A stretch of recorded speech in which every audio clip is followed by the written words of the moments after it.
Welcome back, viewers. Before we went for a break, I had promised that a drawing of me would be in the studio, and if you can look at what I'm holding, it's exactly what I had asked to be done, and actually that's me. And despite the fact that it's black and white, you can see some of the features that I can identify myself with, and I think it's a very impressive work, Jackton. Thank you. I can see that it's actually how I look. This is very good, and bringing the fact that you are not actually in your environment that you had talked about, you have still come up with something that someone can recognize as a portrait of someone.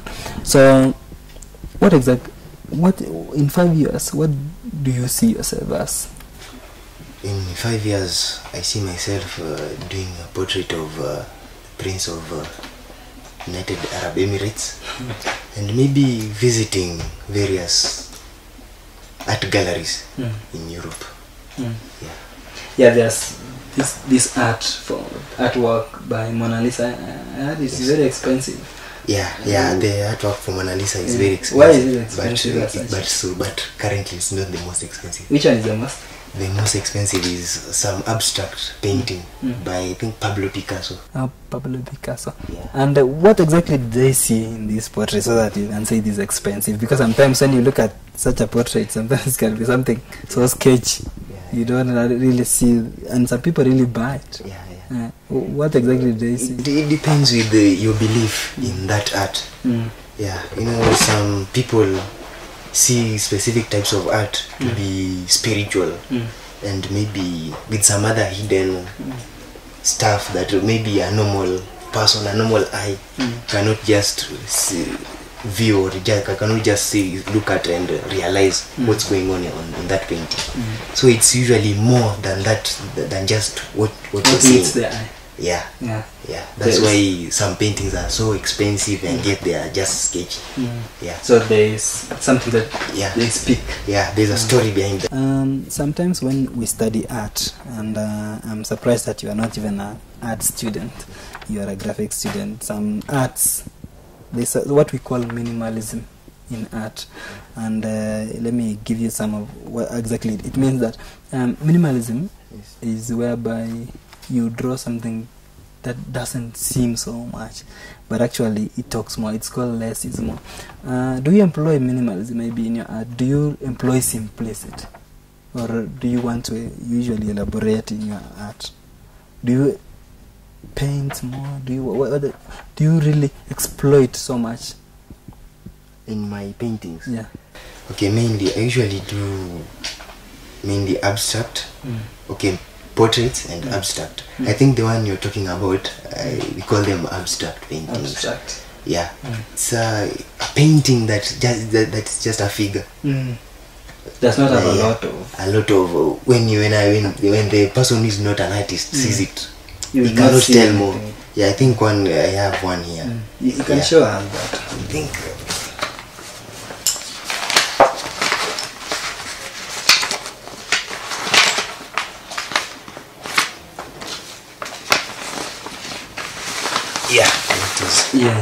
Yeah, like this one. Yeah, this one.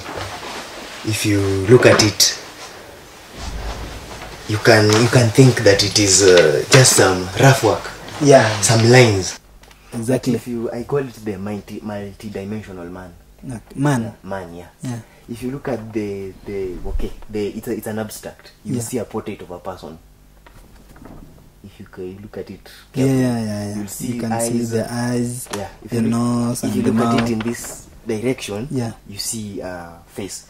But when you also look at it in this direction, you see another face. Another Before face. I showed you that this is a second face, you could not have seen. I couldn't even tell it's a portrait of human being. I thought maybe there were shards of glass. So this is Cubism abstract. Okay. Yeah, according to what I've researched, it is called Cubism abstract. You use lines and many other things And it communicates. Yeah, it communicates. So I call it the multi-dimensional man. Multi-dimensional Yeah, face. and it's still in the process. I'm still You're working on it. It's not yet done. Yeah. And I'm doing that to explain something in life. Yeah. Can you explain it? Various dimensions of life. Can you tell us some of the philosophy maybe behind this? Okay, like this one. You see, like you've talked of glass. Yeah. These lines, they give an illusion of glasses that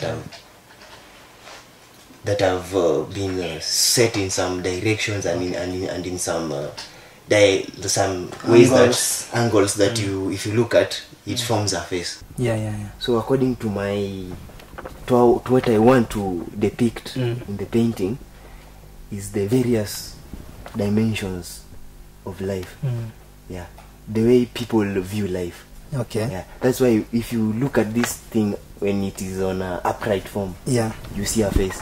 But when you still also look at it on the other way, the other direction that I've shown you, you can still see another face. So what I'm trying to depict is that the way you might see, the way you might view life is different from maybe the way I see it. Yeah, you see it.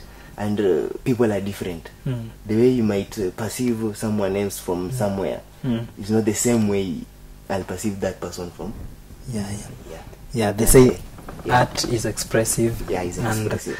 Art actually says something about life. In fact, sometimes they say it reflects life, but mostly it actually tells us more about what we have in life. And it's been real, and I'm glad that you're able to come and showcase some of the very best that you have.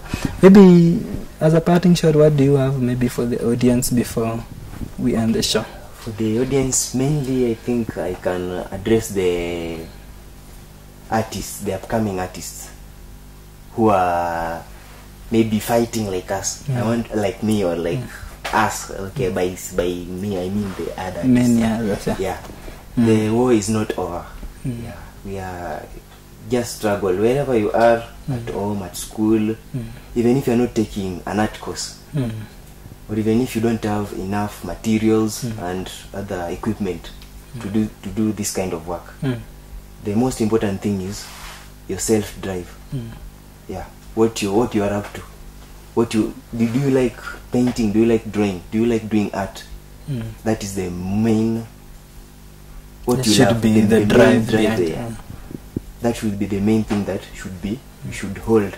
Don't look at what maybe that person earns a lot or gets something from what he's doing, then therefore this talent does not really do much for me. Don't look at it from that perspective. Just do your work. If you love, like you guys, you love being in the studio.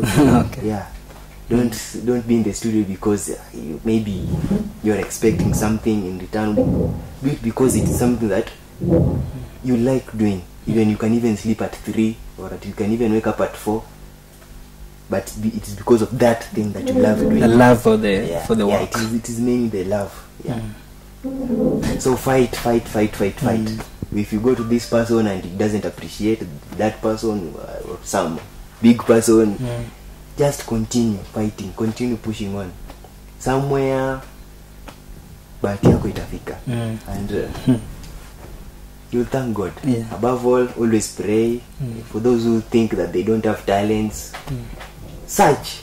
Go to music, try poetry, try art, try anime. There are very many doors that are just there waiting for you to try opening, to see which door is the most appropriate for you. Like me, I never used to know that I could do this work, but from just trying, people telling me, I see you sketching stuff. I think just people are the one who made me knew I could do this.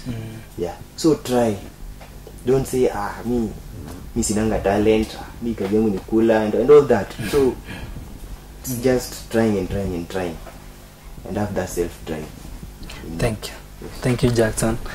It has been a pleasure having you, and it has been exciting as well as informative, and we are very glad to have had someone like Jackson to give us to shed some more light into exactly what art is.